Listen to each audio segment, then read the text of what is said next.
आदाब। Corona virus को लेकर आज पूरा देश एक सिविल कर्फ्यू में है और सबसे कमाल की बात यह है 135 करोड़ भारतवासी आज घरों में हैं। लेकिन इन 135 करोड़ में से कुछ लोग ऐसे भी हैं जो शायद आज सड़क के ऊपर सो रहे होंगे, जिनके पास आज खाने के लिए रोटी नहीं होगी, जो न जाने कितनी परेशानियों के साथ जूझ रहे होंगे। वो एक तरफ, लेकिन लड़ाई चूंकि बहुत बड़ी है, इस बड़ी लड़ाई में पूरा भारत इस वक्त सरकार के साथ खड़ा है। मेरे साथ समाज सेवक और गवर्नमेंट मेडिकल कॉलेज में कभी मास्क और सैनिटाइजर मुफ्त बांटने वाले, एम्बुलेंस सर्विस चलाने वाले और उसके अलावा अलग अलग तरह से गवर्नमेंट मेडिकल कॉलेज में आने वाले गरीब लोगों की मदद करने वाले सोमनाथ डबगोत्रा जी हैं। डबगोत्रा जी, सबसे पहले क्या जम्मू कश्मीर का स्वास्थ्य विभाग बिल्कुल तैयार है कोरोना वायरस से अगर कोई बड़ी परेशानी आती है उससे जूझने में, उससे लड़ने में? शॉर्टकट नहीं, बिल्कुल नहीं ना, क्योंकि आप तो बिल्कुल बाहर इमरजेंसी के खड़े होते। बिल्कुल। कितने वेंटिलेटर होंगे गवर्नमेंट मेडिकल कॉलेज में? आज से 1.5 महीना पहले प्रिंसिपल मैम ने एक स्टेटमेंट दी थी। उसमें उन्होंने कहा था कि हम 48 वेंटिलेटर और लगाने जा रहे हैं जहाँ पे, और विद इन वीक वो फंक्शनल हो जाएंगे। आज उसको 1.5 महीना हो गया। वो 48 लगे? नहीं लगे। तो एग्जिस्टिंग कितने हैं डबगोत्रा? उन्होंने प्रिंसिपल मैम की ही स्टेटमेंट है कि हमारे पास 24 हैं इस वक्त और 48 और लगाते हैं, टोटल हो जाएंगे 72। लेकिन उसमें 1.5 महीना हो गया। तो जो आइसोलेटेड वार्ड है, आज से 3-4 दिन पहले किसी से डॉक्टर से बात हुई थी कि क्या आइसोलेटेड वार्ड में आपने वेंटिलेटर लगाए हुए हैं? तो उन्होंने हमें कहा कि हमने स्टैंड बाई रखे हैं, लगाए नहीं, स्टैंड बाई रखे हैं। आज की क्या कंडीशन है ये अंदर के लोग ही बेहतर जानते हैं। तो ये 16 वेंटिलेटर का हमने परसों या कल अखबार में पढ़ा कि ये 16 वेंटिलेटर हम इंस्टॉल कर रहे हैं जी। ठीक। तो इतनी देर से क्यों? जो कोरोना वायरस का कहर है वो तो नवंबर से बिल्कुल चल रहा है ना, दिसंबर नवंबर से शुरू हो गया था और हमें सतर्क होना चाहिए था। तो आज भी हम सतर्क नहीं हैं। यानी गवर्नमेंट मेडिकल कॉलेज में कम से कम 70-80 वेंटिलेटर होने चाहिए थे, लेकिन हैं कुल 3 दिन। अगर वो 16 वेंटिलेटर इंस्टॉल किए होंगे तो 24 और 16 हो गए 40 वेंटिलेटर। हाँ, लेकिन ये रूटीन में 70-80 होने चाहिए। लेकिन जो आज कंडीशन बनी है तो इसमें तो हज़ारों की ज़रूरत आपको पड़ सकती है। ठीक। तो जो आपने क्वेश्चन किया कि क्या मेडिकल कॉलेज में वो कदम उठाए गए हैं सेफ्टी के लिए, नहीं। मैंने आपको छड़कर यही कहा कि नहीं। डबगोत्रा साहब, एक और चीज़ मैंने कल वहाँ जाकर देखी कि जो पुलिसकर्मी रखे गए हैं वहाँ पर कोविड लैब के बाहर, मैंने देखा उन बेचारों के पास जो मास्क हैं वो भी शायद उन्होंने अपने पैसों से खरीदे हैं या कुछ लोगों ने उनको डिस्ट्रीब्यूट किए हुए हैं वहाँ पर। उनके बैठने के लिए कोई वहाँ पर सुविधा नहीं है। और उसके अलावा अगर पेशेंट वहाँ से वो 2 मिनट के लिए भी आगे पीछे चाय पानी पीने के लिए चले जाते हैं तो फ़ौरन डॉक्टर फ़ोन जो है वो IGP को या DGP को करना शुरू कर देते हैं, जी आपके पुलिस वाले यहाँ से भाग गए। जानना चाहूँगा आपने पुलिस के रोल को इस वक्त गवर्नमेंट मेडिकल कॉलेज के अंदर कैसा देखते हैं? जैसे कि आपने कहा कि उनके पास प्रॉपर सेफ्टी इक्विपमेंट वो नहीं है पुलिस वालों की बात की। मैं तो ये कहूँगा कि जो सेफ्टी इक्विपमेंट है वो शायद डॉक्टरों के पास भी नहीं है, क्योंकि जैसे ही हम वहाँ पे अपनी फ्री सर्विस जो मास्क सर्विस शुरू हुई है, बाकी अपना सैनिटाइज़र की है, हेड कैप की है, हैंड ग्लव्स की है, जब हम सिर्फ स्टार्ट करते हैं वो निकालते हैं तो उसमें से डॉक्टर लोग भी हमारे पास आ जाते हैं लेने के लिए। अच्छा। और रिक्वेस्ट करते हैं हमें लोगों तो हमें भी एक दे दो। अच्छा डबगोत्रा साहब, एक और मामला सामने आया है। जेके मीडिया के ऊपर एक खबर चली जिसमें ये बताया गया कि इंग्लैंड का कोई एक वहाँ से एक फॉरेन टूरिस्ट आया हुआ था, जबकि सरकार ने प्रतिबंध लगाया है जम्मू कश्मीर में कोई फॉरेन टूरिस्ट नहीं आएगा। वो फॉरेन टूरिस्ट सुना पूरा चक्कर लगा कर गया है। आपसे जानना चाहूँगा आपके पास उसको लेकर क्या जानकारी है, क्योंकि वहाँ जो हमने सुना उसमें तो सिर्फ ये सुना कि वो पूरा चक्कर लगा के गया, फिर वो मेडिकल कॉलेज उसको छोड़ा गया। पूरी कहानी क्या है, अगर आपको कुछ मालूम है तो थोड़ा बताएं। जैसे आपने सुना ऐसे ही हमने सुना। ये जो फॉरेनर रामबन तक कैसे पहुंच गया, वो को 3-4 कंट्रियों से होते हुए आया है। तो बेसिकली वो इंग्लैंड का रहने वाला है। अच्छा, तो एक सवालिया निशान है कि अगर एडवाइजरी है, अच्छा, ये रामबन पहुंचा, आर्डर है या एडवाइजरी है कि कोई भी फॉरेनर इंटर नहीं करेगा। तो ये 3-4 कंट्रियां क्रॉस करके और दिल्ली एयरपोर्ट से पहुंचता है, तो रामबन कैसे पहुंच जाता है। वहाँ पे जो हमने सुना वो सुना कि ये कोई इसका पासपोर्ट वगैरह मिस हो गया था, इसके जो कैश था वो भी इसके पास नहीं था, तो ये कोई चंद लोगों से कुछ पैसे मांग रहा था खाने पीने के लिए। वहाँ पे ये ट्रैप हुआ या पकड़ा गया, कुछ भी कह सकते हो आप। तो लोगों की मदद से या डॉक्टरों की मदद से या पुलिस की मदद से इसको लाया गया अपना रामबन हॉस्पिटल में। ठीक।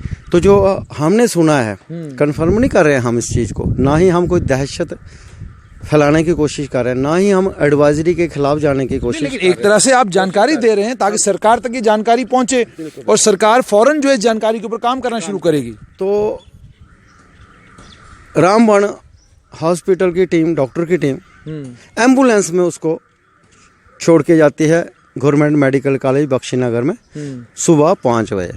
ठीक है। लेकिन वो प्रॉपर उनको हैंड ओवर करना चाहिए था, वो शायद उन्होंने नहीं किया। तो जैसे भी कोई मसला होता है मेडिकल कॉलेज में किसी भी टाइप का, प्रिंसिपल के साथ लोग कम कंटेक्ट करते हैं, सुप्रिटेंडेंट के साथ कम कंटेक्ट करते हैं, तो हमारे साथ ज़्यादा कंटेक्ट करते हैं। ठीक। हमारा सिर्फ यही कहते हैं कि वो सफ़ेद पजामे कुर्ते वाला इमरजेंसी के बाहर आपको मिल जाएगा, आप अपनी समस्या उससे करवाओ। तो इसी चीज़ को देखते हुए कल हम वहाँ पे नहीं थे उस वक्त, लेकिन हमें फ़ोन आना शुरू हो गए। ठीक। फ़ोन ये आना शुरू हो गए कि ऐसे ऐसे कोई फॉरेनर है, वो वहाँ पे घूम रहा है, कभी कैंटीन में जा रहा है, कभी सीएमओ के ऑफिस में जा रहा है, कभी पुलिस चौकी में जा रहा है। और कई लोगों ने वहाँ पे उसके साथ जो जानते नहीं हैं कि कोरोना वायरस क्या है, उसके साथ सेल्फियाँ भी ली गई। सेल्फियाँ भी ले गई। फिर वो एक वहाँ पे बेंच टाइप बने हैं सीमेंटेड, बिल्कुल इमरजेंसी के बाहर, वहाँ पे वो बीच में बैठ जाता है क्राउडेड में। ठीक है। तो फिर हमने, जब हमें फ़ोन, अब हम इग्नोर तो नहीं कर सकते ना, क्योंकि लोग समझते हैं कि इस जो प्रॉब्लम है, इसकी प्रॉब्लम हल अगर कर सकता है तो वो सोमनाथ डबगोत्रा कर सकता है। तो हमने उनको इग्नोर नहीं करते हुए हमने एसएचओ साहब को फ़ोन लगाया। ठीक है। फ़ोन लगाया और एसएचओ साहब का हम तारीफ़ करते हैं कि उन्होंने इमीडिएट एक्शन लेते हुए, उसके बाद हमें 5 मिनट के बाद पता लग जाता है कि जो चौकी ऑफिसर हैं वहाँ पे, वो 1-2 और अपने लेके, अपने बॉडीगार्ड जहाँ पुलिस के लेके वो उधर पहुँच जाते हैं। कहाँ पे, जो वहाँ पे इनका आइसोलेटेड वार्ड है। ठीक है। 9 बजे उधर पहुँचता है वो। लेकिन जो हमारी जानकारी है कि 11 बजे तक वहाँ पे उसको किसी ने हैंडल नहीं किया। अब चौकी ऑफिसर है जो, वो फ़ोन करता है अथॉरिटी को, डॉक्टरों को, और उनको कहा जाता है कि आप इसको पकड़ के रखो। पुलिस वाले को कहा जाता है आप इनको पकड़ के रखो, यानी उनका कोई काम ही नहीं। उनके पास कोई, ना तो वो वस्त्र हैं, ना वो कपड़े हैं, ना वो कोई प्रोटेक्टिव बैग्स पहने हुए हैं। लेकिन उनको ये कहा गया कि आप पकड़े रखो और ऐसा करो कि हम आपको वो जो सेफ्टी किट है वो प्रोवाइड करवाते हैं। डॉक्टर कह रहे हैं हम आपको प्रोवाइड करवाते हैं, आप हमारा काम करना शुरू करो। अब चौकी अफसर को हम टारगेट नहीं करना चाहते हैं और हम उसको अप्रिशिएट करना चाहते हैं कि जिसने मतलब कि बिना सेफ्टी के उसके साथ 2 घंटे लगाए हुए। फिर ये मामला कंफर्म कैसे होता है?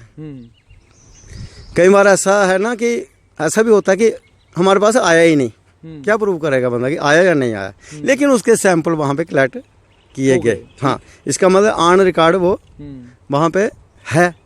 तो जो खबर है वो कन्फर्म है। अगर मैं झूठ बोल रहा हूँ तो इसकी पूरी तफ्तीश की जाए, इंक्वायरी की जाए कि रामबन से कितने बजे वहाँ से एम्बुलेंस चल रही थी। और सबसे बड़ी बात है डबगोत्रा साहब, मान लीजिए वो कोविड इन्फेक्टेड नहीं भी हो, लेकिन ये तो है कि एहतियात के तौर पर थोड़ा ये मालूम करना बड़ा ज़रूरी हो जाएगा कि government medical district hospital Ramban में ये किससे मिला, कौन इसको लाया, किस ऑटो में ये बैठा, किस दुकान में ये गया, किस आदमी से ये मिला। क्योंकि कोविड को लेकर आपको भी जानकारी दे दूं कि एक आदमी को अगर कोविड का इन्फेक्शन है वो दूसरे को जब ट्रांसफ़र करता है तो चीन में ये देखा गया 2 आदमियों से ये 40 आदमियों में जाता है और 40 आदमियों से ये 160 आदमियों में ट्रांसफ़र होता है कोविड का इन्फेक्शन।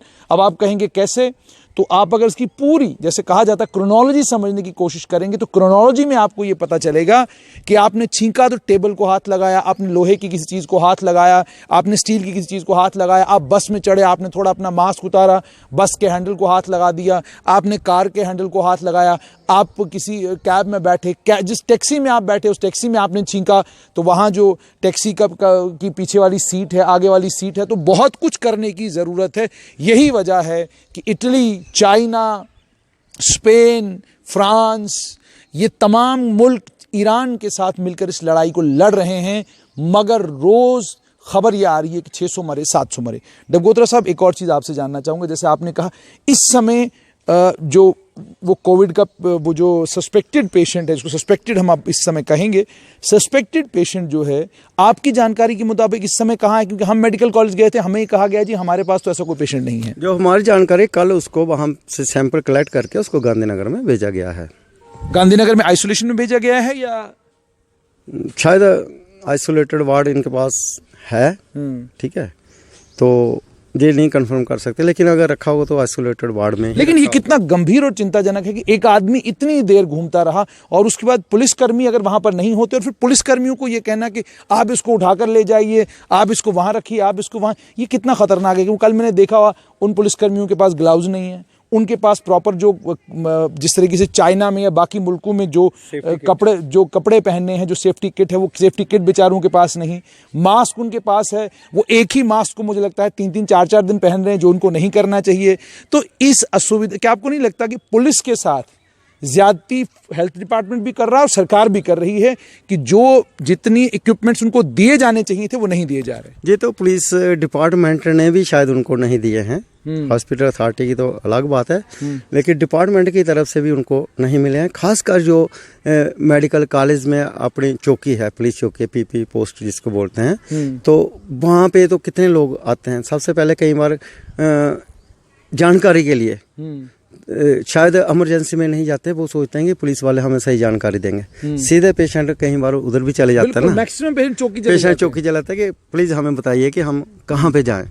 लेकिन वहाँ पे सुविधाओं की बात करता हूँ मैं, अभी तक आपको अंदर कोई स्टिकर, कोई पोस्टर, कोई बैनर, आपको बैनर तो बात की बात है, लेकिन कम से कम पुलिसकर्मियों के लिए जो मास्क हैं, जो इम्प्रोवाइज्ड और बड़े कीमती किस्म के मास्क हैं जिससे कंप्लीटली आप इन्फेक्शन से दूर रह सकते हैं, कोई 30-40 मास्क उनको दे दिए ताकि वो उसको रिप्लेस करते रहें, फेंकते रहें और कॉन्टीन्यूसली उसका इस्तेमाल करते रहें। आपको क्या लगता है ये कितना ज़रूरी है? क्योंकि शाम को वो बेचारे भी अपने घर जाते हैं, उनके परिवार भी हैं, उनके बच्चे भी हैं।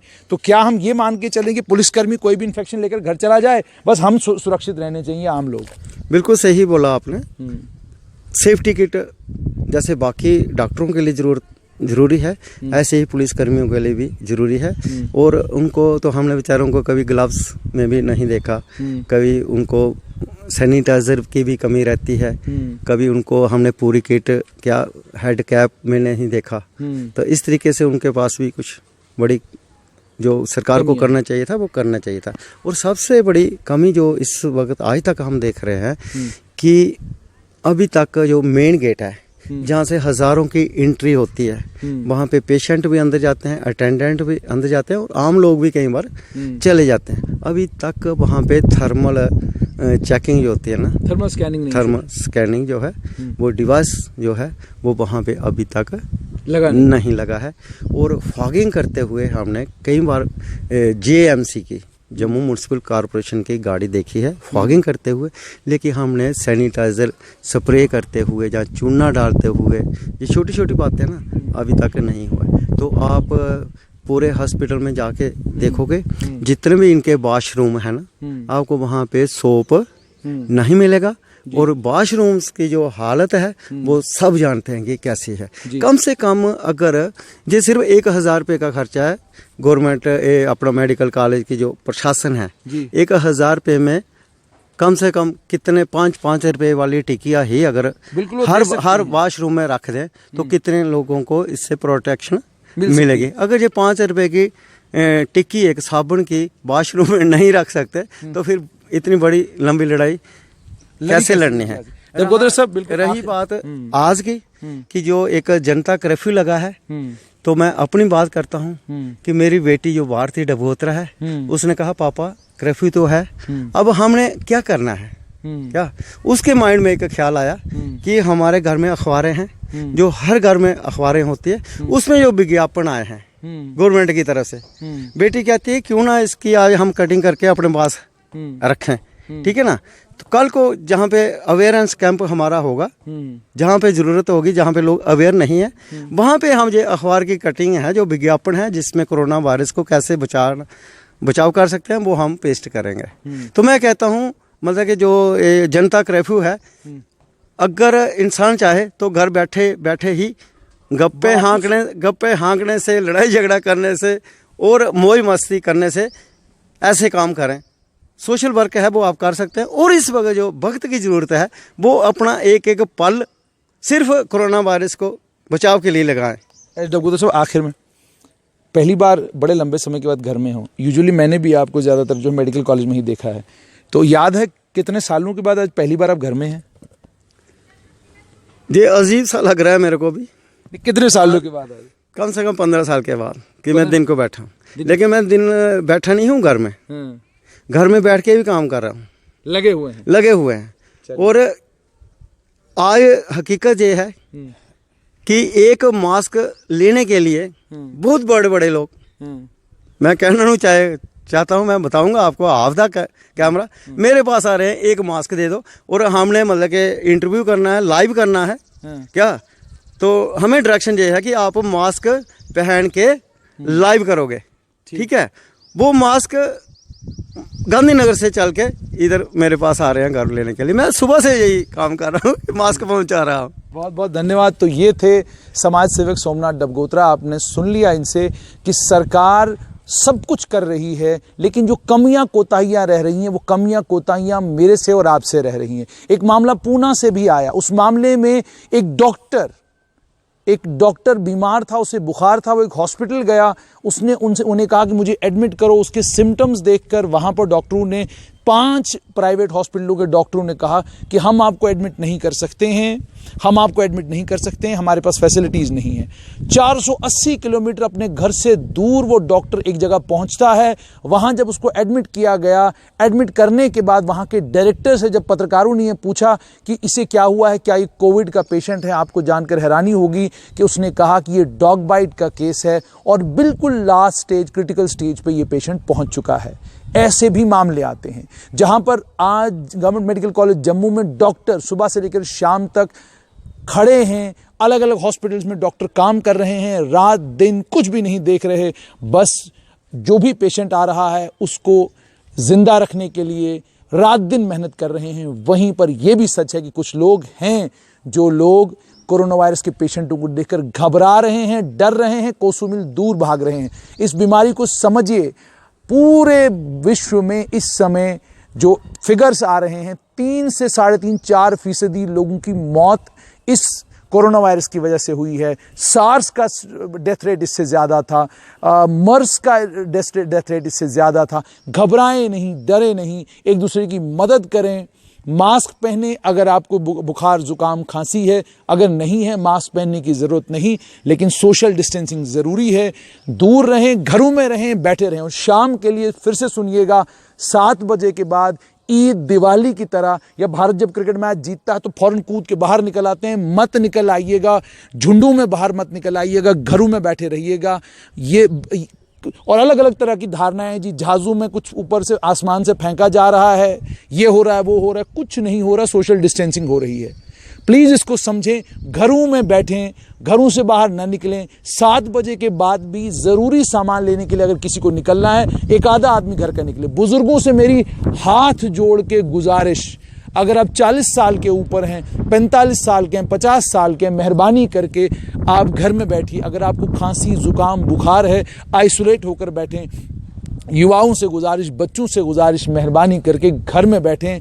हम पल पल की खबरें अलग अलग मीडिया पोर्टल्स आप तक पहुंचा रहे हैं। आप फेसबुक खोलें, वहां पर मिल रहा है, टीवी खोलें, वहां पर आपको डिटेल्स मिल रही हैं, मगर घरों से बाहर ना निकलें। अगर आपको बुखार जुकाम खांसी है तो सेल्फ आइसोलेट हो जाएं। गुजारिश फिर से कि कोरोना वायरस से लड़ने का एकमात्र इलाज सोशल डिस्टेंसिंग, घरों के अंदर बैठे रहें, और तीसरी सबसे इंपॉर्टेंट बात ये, घबराएं नहीं, डरे नहीं। हमारे देश में 6 मौतें हुई हैं, पूरे विश्व भर में 11,000 का आंकड़ा है, और ये याद रखें हमें हमेशा 781 करोड़ लोग इस धरती के ऊपर रह रहे हैं। 3.5 करोड़ बच्चे इस साल इस दुनिया में आएंगे, और हर मिनट में 1 मिनट में 15,000 बच्चे पूरी दुनिया में पैदा हो रहे हैं। तो मेहरबानी करके अलग अलग धारणाएं न बनाएं। इटली के लिए दुआ करें, आप फ्रांस के लिए दुआ करें, ईरान के लिए करें, यूएसए के लिए करें, चाइना के लिए करें। आप दुआ करें, प्रार्थना करें, भगवान से मांगे, खुदा से मांगे, वाहिगुरु से मांगे, अपने घरों में बैठकर मांगे। झुंडों के झुंड बाहर ना निकले।